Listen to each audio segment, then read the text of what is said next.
Welcome to another episode of CPZ where we sip, drink, and review. My name is Ogeva Emmanuel, and today we always try to make it different, right? Today we're speaking to brewing, right? I mean, we're in Bature Brewery after all, so we might as well take advantage, right?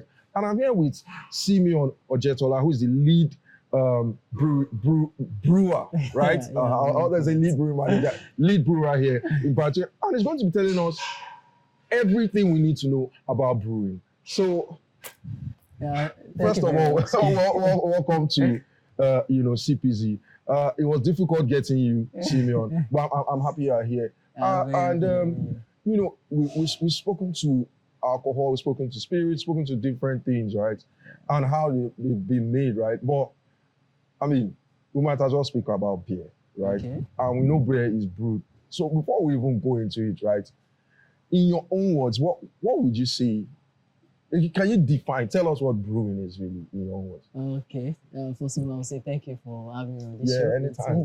It's a great honor to be here to speak about brewing. So you made mention of brewing in my own words. Yeah. I mean, to be able to define it, I would say to a layman, brewing is the art of producing beer. Just the art of brewing beer, producing beer. Yeah. So though it involves a lot of science, a lot of fermentations, a lot of ingredients that need to be in it. But just to a layman to be able to understand what we are talking about, how do you produce beer? That's exactly. Yeah. So that's just it, right? So you've heard it. I'm pretty sure it's not rocket science. You've always known. But I mean, it's also still different to hear from the horse's mouth, right? So it's generally the art of making beer. So now let's go into it. So we know there are different. There's beer, right? Yeah. I spoke to Bayo, and there's beer, but there's ale. Yeah, sure. Right. There's stout. Thank you. And this is black gold, by the way. Yeah. Cheers. So this black gold is hard, though. One gold. I really like the coffee taste in this, right? And sorry, let me take this. That's the secret. We just want to have more of it. This is actually nice. So, brewing. How does the process start? Really? Without giving your secrets away, right? How does it start, really? I mean, we've heard they make beer from wheat or whatever it is, corn or, how does it start? The process and all that. Thank you very much. Yeah. Actually, we know that brewing has been since ages. Yeah. And I'm a Yoruba man, so I remember very well when they say beer oyinbo. I don't know if Please you speak know that. Speak it. Go on, finish Beer it. oyinbo. Yes, we all know palm wine. Palm wine also ferments, share get. Yeah. So beer also ferments. So because palm wine is local, we see it as our local drink. Yeah. But because beer does also ferment, well, we don't know the heart of doing it. We call it beer oyinbo. So that's oyinbo. That's because it's from the white people. Yeah, Though it's still around the same process, still go through the same fermentation process. So not just to digress, actually, brewing and beer consist of 4 main primary ingredients. I don't know. 4 main primary ingredients. Okay. In every brewing, in every beer, all these 4 ingredients are there. The number 1 of it is barley. Barley. Yes. Very well. Yeah. Barley. The number 2 of it is hops. Okay. Hops. The number 3 of it is yeast. Yeah. And the 4th one is water. So we all know water is life. Yes. So 98% of beer is water. Water. Really? Yeah, that's just it. Let's go back in. So it's water. So when we are not talking about brewing, so it has different stages. The first stage is mashing. The next stage is latching. Then we talk about the fermentation and the conditioning. So before you go further, sorry to interrupt. Let's start again. You said mashing, right? Mashing. So what's mashing? So mashing is the process of you adding the grain into water. Okay. So at this process, there is a lot of things that need to be done. We call it the saccharification process. So at this point, you want to extract the starch from the grain. Grain, okay. So you want to extract the sugar from the grain. So just see it as you wanting to convert your normal granulated sugar into liquid form. So that's what we want to do here. So we want to extract the sugar from the grain. So we know the grain contains the starch. that we use in producing this beer. Yeah. So we need to extract it from it. So before we do that, definitely grain comes in O form. I don't know. I will show you this grain. Yeah, I like that. So it comes in O form. What we want to do is that we want to mill it. The process is for us to just split the grain into two. Into two. Yeah, see it as a beans. Then you want to split your beans into two. What are we trying to do? We want the water to get into the beans inside to be able to give us what we need. Yeah, to extract right? it. Yeah. So if you just dump the whole beans inside, you will not get the full extraction from it. So that is why the first thing we need to do is to mill. Yeah, mill. So you mill it so that you can get the starch from the grain. But so because we're craft brewery and because of the system that we use, we don't mill to fine. We don't mill to fine, we mill to coarse. Just the way we have our coarse sand because of our latching process. So by the time you mill to coarse, then during the mashing process, you had your water at the right temperature, you had your grain into heat, you had your salt into heat, and you leave it for some minutes. So at that process, there are some enzyme inside the same grain, which we call the alpha amylase. This alpha amylase helps to be able to break down this starch into fermentable sugars. Oh, okay. I hope you understand. You really know your lead brewer. Go on. So into fermentable sugars. Yeah. So when I say fermentable sugars, it means there are some sugars that are not fermentable.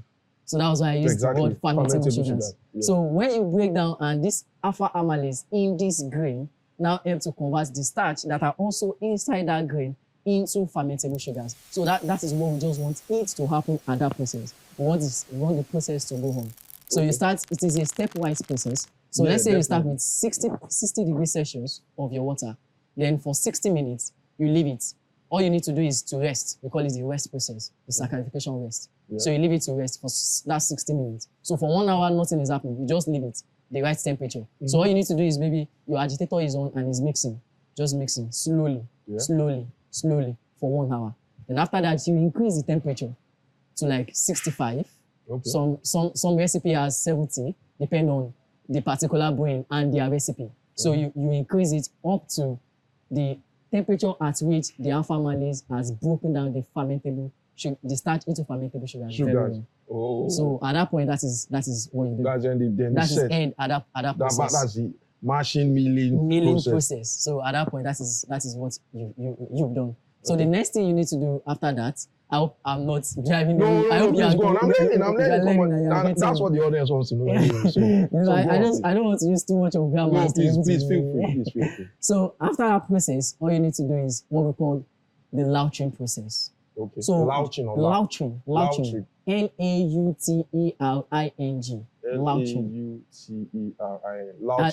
process. Yeah. So at this point, you are mashing out. You are taking away the grain and the water from that process into another vessel. So this vessel has a sieve, just the same way you have your sieve sieve for rice. See it as rice, you've cooked your rice, you have your water, you have your rice. But you want to remove the water from it. Right? Yes. So you want, definitely, you need to sieve it out. So that is what we want to do there. So we want to sieve out the liquid. You know now the starch is now inside the water. You need to drain it. We need to drain it. So what we want to do is to drain the water. At this point, it's now called wort. Wort. Spell. W-O-R-T. W-O-R-T. Wort. Okay. So from now on, I'll be using the word wort so that you can understand what I'm trying to say. It's now wort. It's now wort. Once because you sieve it away from the it is now wort. So it is the wort that I want to derive from heat. Yeah. So at that point, because I said there are starches converted to fermentable sugar. So if you taste this wort, it's very sweet. Really? Very sweet. Okay. So because the starch in it has been converted to sugar. Yeah, the same way you taste fermentable sugars. Yes, you get it. So it's there. So it's very sweet. So if you taste this wort, it's very sweet. So at that point, we want to sieve out the wort from the grain. Because now we believe the grain does not have the sugar again. We've converted it into, it's now in the wort and has been converted into fermentable sugars. Yeah. So we will now sieve it. So we sieve it into another vessel that we call the kettle. The kettle. That is the third vessel. So you can see it's a long process. Yeah, it's a journey now, of course. Yeah, it's a long process. So at that point, you when you are able to drain out all the worts from the grain into the kettle, then you have the shaft left, which is the spent grain now. Yeah. We call it the spent grain because the grain is no more used. It's now spent. It's spent. So what I know some audience will have, okay, this spent grain, what do you use it for? Yeah, I wanted to ask you. Which thing? I'm going to try it away. So for bigger breweries, all they need to do is give it to a nearby farms. Share it is a very good fertilizer. Very good fertilizer for farm. Okay. I mean, if you pour spent grain on your farm, your anything you plant on it is going to grow very well. So for others, for animal feeds also, very useful for animal feed. Yeah, just imagine. I can understand that. Yeah, animal feed. So just imagine you are rearing a pig or cattle, sheep, and you feed it this spent grain. The way they are going to be very fresh and big. You'll be amazed because you still have their fibers and they are still little sugars in it. Very high in fiber. Very high in fibers. And healthy. Very healthy. That the ram and anything you are rearing and you are feeding it are going to enjoy. So it goes to them and they enjoy it. So it's either you sell to a bigger farm, or just give it to them. For free. Well, for ours, which is a craft brewery, because our system is small, we just give it out. Okay. So in case you need, just call. Come if you want to fertilize. So we just give it out. Yeah. So now we now have the what in the kettle. The kettle, yes, that's where we are. That is where we are now, in the kettle. So just see the kettle as a normal kettle at all. But it is not the kettle at all. But what do we use kettle to do at all? To boil it. To boil, so the same function. So it cooks it, right? It's boiling it. It's boiling the water. So two things is happening in it. Number one, we are sterilizing the water. Okay. So we are boiling vigorously. Let me say for 1 hour or 2 hours, depending on the recipe. Because for black gold now we boil very well. It's like 1.5 hours. Yeah. So for others, it's just 1 hour. So it depends on the particular beer that you are doing. So to sterilize the water. So at that point, you are sterilizing the water. You are boiling, vigorous boil. When I say vigorous, you are seeing it boiling seriously. You are seeing it boiling seriously. So at that point, you now had what we call the hops. Okay, you mentioned. So just see your hops as a Maggi at home that you're using ingredients, cooking. Yes. It's an ingredient. Yeah, so what does Maggi does? It adds taste. So this is where your secret recipe is. yeah. I get. So this is your secret recipe now. No worry, you can hold that information. No, we have different hops. Yeah. So it's just a general name of hops. We don't know which one I'm adding, which one I'm not adding to it. So that's just it. So you had that hops at that particular time. So the hops that you had, I know for people who study food sciences, who study some science or brewing are going to understand this part very well. The hops that you had at the beginning of your boil is what gives the bitterness. That's where you see some beer being bitter, some not that bitter, some slightly bitter. It depends on the hop and the time at which it was added.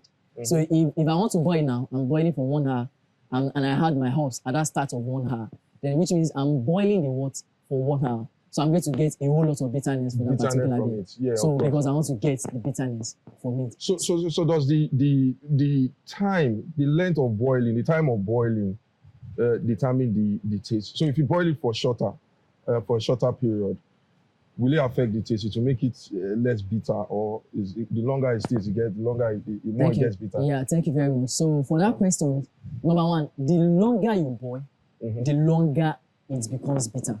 Okay. Share again. So if I boil for 60 minutes and I had the same quantity of hops, and I had it at 60 minutes, and I had the same quantity of hops at 90 minutes. So you should definitely know that the one of 90 minutes is going to be bitter than the one of 60 minutes. Fair enough. So you get. So but that is it. But if I want to boil for 60 minutes and I need more bitterness. So is that I increase the quantity of hops that I'm adding, or you boil for longer. or I boil for longer. Yeah, so it's a matter of deciding which and which. So depend on the time I have. Yeah, so that's just it. Now determine how you can balance it. How you can balance it. Okay. Yeah, that's I want this much bitterness. I don't want to boil for long. Let me just add more bitterness hops and get the bitterness taste out of it. Okay. So that's what. So if I want aroma adds for my beer. For instance, if you check this black gold and you smell it, you're going to smell the caramel, the coffee, and everything from it. I really taste the coffee. It's so nice. Man. It's so nice. So how do? What's the percentage of this? This 8%. 8%. 8%. So don't worry. The very first time I came to Bature, excuse me, this was what I had. And I enjoyed it. And the next morning when we got home, the next morning we all called each other and I'm like, man, you drink that drink. And I'm like, man, that drink they hard. So It's nice. Okay, so we're done with the kettling. You boiled it, and what next? So once it's boiled, what next? So after boiling, so if I want aroma from this particular aroma. beer, so I'm going to add it at whirlpool. So whirlpool is not the boiling stage, which is I'm done with boiling. So all I need is I'm mixing it very well. Yeah. That mixing, when you are mixing something like this, so you are whirlpooling. So at that point, if I want aroma from it, I'm going to add it at that point. You added that. So Okay. At that point, I don't need the bitterness. I just want the aroma. From aroma is just it's more smell. It's more of smell, not taste. Not taste. Yeah. So at that point, I'm going to add it. Okay. So after I'm done with all my addition of herbs for bitterness, for aroma, and for everything, then I'm going to do what we call cooling. Cooling. Okay. So because you've boiled, you sterilize the water. So Yeah, you know I said cool. sterilize. Yeah, I so remember. that's boiling at maybe like 100 degrees Celsius, 101 sometimes. So you need to cool it. Yeah, let it rest. Cool. You cool very well. You cool it very well. So you need to cool from that 100 and something degrees Celsius to like 10 degrees Celsius. And that's so. Do you just leave it to cool down, or you add in, or you have a cooling system that, or is it secret, or you just wait? No, it's not a secret. I mean, it's just normal science. Okay. So that's why we have a machine called an heat exchanger. Heat exchanger. Okay. So what does an heat exchanger do? So an hot something goes in, and that same thing comes out cool. So which means there is a plate in this heat exchanger in which it attracts this heat from it and leave it cold. So what are these cooling agents that we use? It's called glycol. So for our own system, we use water and glycol. You know, water first of all drop the temperature, but like they don't meet. They don't meet together. It's just going side by side. So it's like collecting the heat from this side into this. Just the way you have it. And once you remove the heat, it just goes. It just goes off. So at this point, we use both water and glycol. So glycol is a cooling agent that goes to -2 and it does not freeze. Okay. So you know, water at 0 degrees Celsius, it freezes. It's frozen, yeah. So what for glycol, -2, you still have it in liquid form. That's why we call it an antifreeze agent. Yeah. So at this point, it's going to drop the temperature. Let's say our water now, for our own, we use water and glycol. So our water is going to drop it from 100 to 50. So we expect the glycol to be able to drop it from 50 to 10. To 10. Okay, yeah. 10. So 10 goes for lager, which I'm very sure you know about. Of course. You knows about. So that because lager ferments at a colder temperature, while ales ferment at a warmer temperature. For instance, if I'm doing an ale, I will drop the temperature to like 18 degrees Celsius. And it's going to, so as I'm doing that, so I'm collecting the hot water, passing through the heat exchanger into the fermenter. These are the fermenters. These are the fermenters. You guys just have so many drums, right? You call them drums or cans? No, they are called fermentation vessels. Fermentation vessels. You see, you've heard them, fermentation vessels. So like, okay, so it don't make sense now looking at it. Okay, so go on. So from that point of transfer of the hot water pass through the heat exchanger into the fermentation vessel. So the beer that the wort now, because it is not yet a beer. It's so it is still wort. Yeah. So the wort now goes into the fermentation vessel at 10 degrees for lager. And for ale 18 degrees. So into the fermentation vessels until the fermentation vessel is filled up, which means you don't have any water again in your kettle. Yes, you've emptied the kettle. You've emptied the kettle. So at that point, you can now introduce your yeast. You know, I said water, yeast, hops, and barley. So which is the last thing I'm using now, which is the yeast. So which I can say is the engine. Yeah. Which is the engine. Yeast is always it does that in a lot of things, even in food, baking. Yeast is it does so that a lot. That's the engine at this point. Okay. So you introduce your yeast into it. So now a lot of science goes on at that point. So because you introduce your yeast there, then fermentation will take place. So fermentation takes place in such a way that it's eating up the sugars, which I call the fermentable sugars. That's why it is called fermentable. So it can ferment, right? During fermentation. It makes sense. So it eats up these sugars and release two things, CO2 and alcohol. Okay. CO2 and alcohol. So at that point, it's eating up that sugar gradually, releasing what? Alcohol, releasing CO2. So for bigger breweries, they recover this CO2. They don't release it because they are still going to use it later on. Again, they recycle yeah, it. so they are still going to use it. So it's releasing out this CO2 and eating up the sugar. So it's get to a point that it's going to eat up all the sugar. So what we are going to have left is just the alcohol. Alcohol, because the CO2 go into the CO2 go into the atmosphere. Yeah. Because for our own, we release the CO2 into the atmosphere. Yeah. So it goes into that. So you have your what? You have your beer ready. So at that point, it is called what? Beer. Because now fermentation is done. It's called beer. So when during the fermentation, we call it green beer. Green beer. Green beer. The word green, normal green. Green. Okay. Green beer because it is not yet beer. It is still green. So but at the end of fermentation, where your fermentation is done, is finished. So at that point, you can either corrupt your yeast because that's eating up the sugar. So all the yeast within the beer will now drop to the bottom during cold crash. So you now sieve it. So you now sieve it away. Okay. So it has eaten up that sugar. You've seen it. That is why we take record every day to check the levels of the sugar that you have in it. So let me say for day one, you notice that when you transfer the wort into the kettle, you know that your sugar is at 30%. Let me say 30%. So you get. So when you introduce your yeast and your yeast is eating it up, the second day you check, okay, we now have 25%. Third day you check, we now have 20%. Let's say, okay, Fourth day so you check, monitor. so you monitor it until your desired percent. It has to be your desired. It has to be your desired percent. So it is your desired percentage. So at that point you say, oh, this is where it is. So and at that point you introduce your yeast. So the yeast does not have any sugar left. So what it does, it just stay within your beer. So we do something we call the cold crash. So at that point you are cold crashing the beer. So all the yeast within the beer would flocculate to the bottom. We settle to the bottom. We settle to the bottom. So now you are cold crashing from, let me say, like 13 degrees Celsius to 0 degrees Celsius. Yeah. So it will now start dropping. The yeast will start dropping to the bottom of the tank. That's why you see most of our fermentation vessels are conical. Yeah. They are at conical. The bottom is like this. So that the yeast can fall. And it's even easier to see. So that it will be easy for you to crop out of it. So it falls, then you crop out the yeast. Is that you use it for another beer or for you don't, depend on what you want to do with it. Yeah. So after that, you either filter the beer. For our Lagos lager, we filter it into a bright beer tank. That's another tank that is ready just for finished beer. You have finished beer in it. So you just filter it from that fermentation vessel tank into a bright beer tank. Then you carbonate the beer. So for how I will do. Wait, before you go there, carbonate the beer. What do you mean carbonate? So when I say carbonate, if you open your Coca-Cola, what do you see? Gas. Gas. So if we have a beer now and you pour, so you start seeing that gas. You see it coming up. Coming up. So that's because the beer is carbonated. That means the beer is carbonated. Okay. So but if you have, and why do you know that carbonated drinks? Carbonated drinks, that's just the same thing. So if you open a Coca-Cola now and you do not hear that shit, what will you say? It's flat. It's flat. Yeah, it's flat. The same thing. Yeah. The same thing for beer. So it is this CO2 that it's released into the atmosphere that at that point that we know that okay, this beer is ready.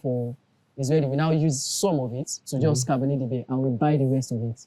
Okay. Because we don't have a CO2 recovery tank. We buy and we introduce into the beer to carbonate the beer. Well, that makes a lot of sense. And for all of you that, I won't say for all of you that think you are smart, tell us in the comments what CO2 is. Right? Tell us what CO2 is. H2O CO2. Okay, sorry. So so once you've carbonated, then you put it in the tank, that means it's ready to serve, right? It's ready to serve from the tap straight. Well, maybe because it's you, right? It sounds very easy and all that, but is this something somebody, can have a DIY do in his or her house, in our own home? Yeah, obviously the equipment cannot be this big. Maybe some crude tools and all that, but it's possible for someone to do this at home. Definitely. So that makes me remember a colleague of mine who works with bigger breweries and works with us. So the moment when we employed and he saw this medium that we have, he was like, so beer is this easy? I can really do this at all. Because his knowledge of brewing beer, because it's coming from a bigger And business. it's You have these industrial. So bigger almost everything is tanks, just bigger tins, Yeah. bigger fermentation vessel, bigger mash tun, it just looks more, So it's more, just more like, serious. no, this is sophisticated. I can't do this at all. When coming to a craft brew, you see it in small sizes. Yeah, so in it's small not good. size. So you're like, so I can do this at all. So definitely you can do it at all. That's why we have home brewers, home brew. So, and from craft breweries, for craft brewers, they started from home. Yeah. Craft You need brewers to started create your from recipe at home. the Yeah, least. so they started brewing their own personal beer at home. And why did they go large scale is, you come to my house, you come and visit me, I say, oh, let me give you my beer. And you dig it, I say, wow, this is Your wonderful. friends will tell you. Your friends will say, no, this is You wonderful. guys, they sell this Yeah, you thing. guys, they sell this Yes, thing. no, You guys, they yes, sell no. this thing. So that's how most of these craft breweries start. Okay, let me go a bit larger. Okay. Let me go a bit. Let me upscale a little. Yeah, let me upscale a definitely, little. before you know Let me anything. before you know, it becomes big. So definitely you can do it at home. All you need to do is you know the basics. Yeah. You know that what you want to do is just to extract the sugar from the grain. Definitely you know you need to buy the grain. A small size grain. Yeah, of course. You know you need temperature at a 60-degree temperature or 70-degree You temperature. get your chillers or Then whatever. you get your thermometer. Definitely the handheld thermometer for you to check. Oh, this is You my put it temperature. in, yeah. You put it in. You do it. You leave it for 60 minutes. You already have your what? Your what What? inside of it. Yeah, exactly. Then you get a very cold storage. Yeah, definitely. If for instance now for household brewing, if we have a thing that we want to do, let me say a new beer brand that I want to do, we start with home brew. That's what we do. Yeah, you start at home, right? We start with home brew, just a very small scale to see what the taste looks like before we go into a bigger scale. Even as we are small, we are micro brewery. We still start with a very small quantity. You have to. So we right. start with a very small Yeah, quantity. you need to get it right before you run it into production. So that's just it. So and this the same heat exchanger is the same thing. There's a very small stone that serves the same way as heat exchanger, just two holes inside of it. All you need to do is pass a pipe inside of it, and it comes out. And it all you need controls to do is temperature. pour ice On on top of that stone. Yeah. And it's cooling it. Yeah, it's cooling it. automatically. It's cooling it into your, let me say, a 5 liter bucket. And you put it in your cold storage. Your cold storage here can be a fridge. Yeah, exactly. A fridge can suffice. Yeah. Can be a fridge. You just put it inside your fridge. And thank God, every fridge has a thermostat. Thermostat, You just can regulate control it. Yeah. 0 degrees Celsius, 10 degrees Celsius, 15 degrees Celsius. And it's fermenting. Can you so can you see, for all of you that go through so much to make fake beer, right? You can do it at home. Give it your name. Don't worry, we'll buy it. It just as long as it tastes nice, right? So there's no need to go around selling fake beer, right? Create yours, brand yours yourself, and give yourself a bring competition, right? Although Bature Brewery is still on top, but bring in the competition. And Simeon, I'm so happy you've explained this whole brewing process, and I'm pretty sure the audience would they'll take a lot from what you said. And anybody that is interested, in starting his or her own brewery or brewing at home just to host your friends, just to create that atmosphere for yourself, right? I think this episode would have really done a lot for you. And I usually shake my guests. Thank you very much, Simeon. So we're moving to the Blind Mix 6 segment, and I'll see you guys in a bit. Bye.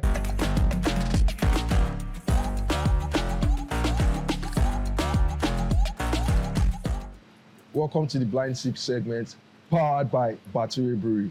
And this time around, we're using Black Gold. Obviously, that's our focus for today. I mean, we can't speak to brewing, right, without drinking beer.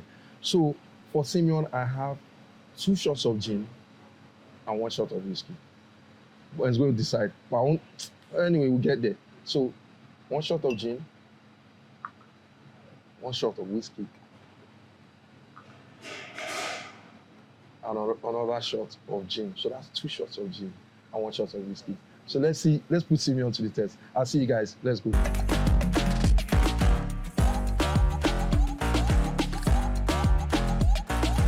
So the deed has been done, right?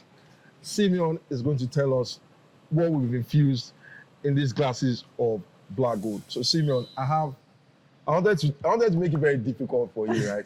But I have gin and whiskey, just gin and whiskey. Normally we use 3 different infusions, right? But we just have gin and whiskey. And I want you to take a sip from each and tell me which is which.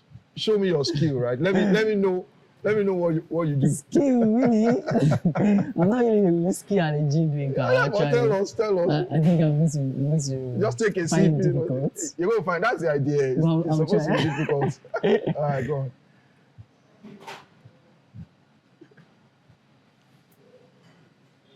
You know, as a brewer, the first thing you need to do is to smell. Smell. Yeah, Okay. so I don't know, maybe I can It's get gloating it now. from It's it. gloating.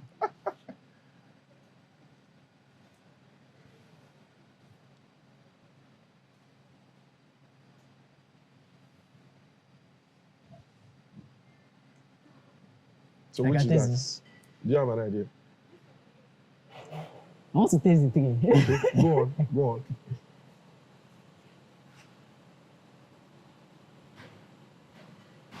Okay.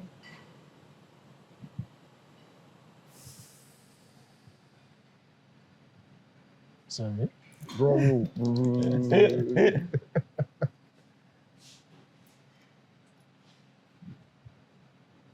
I think this is just normal black goat. Mm-hmm. This is whiskey, this is gin. Final answer. I feel like Frank Edo now. Final answer. Good.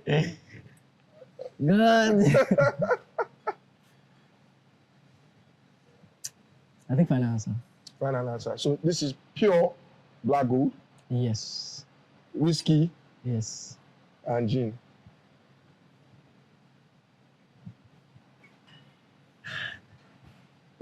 It's very hard, but let me just. Okay, we'll go one scale. But you're what? 80% correct. So this is gin. You're Okay. right. This is whiskey, and that's the gin as well. Oh! But you tried. Thanks for being on Thank you CPC very much. Serious. Thank you very I'm much. definitely going to talk to you again. Thank So you very much. it's a wrap, guys. We see you guys on the next episode. Take care. Bye. Bye.